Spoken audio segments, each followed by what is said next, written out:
कार्तिक महीना मास करैले जेबै हम सिमरिया। कार्तिक महीना मास करैले जेबै हम सिमरिया।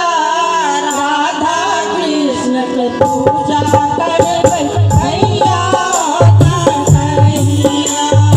राधा कृष्ण के पूजा करबै भैया कन्हैया। कार्तिक महीना मास करैले जेबै हम सिमरिया। कार्तिक महीना मास करैले जेबै हम सिमरिया।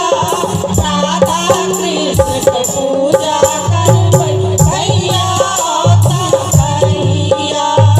राधा कृष्ण के पूजा करबै भैया कन्हैया।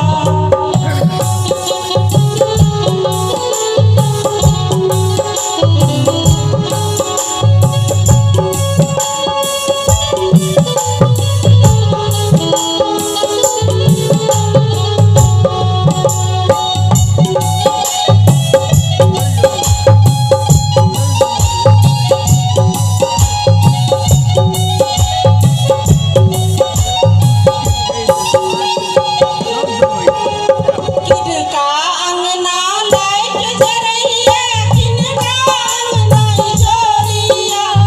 किनका अंगना लाइट जरैया, किनका अंगना इजोरिया। किनका अंगना सामा बनैया भैया कन्हैया।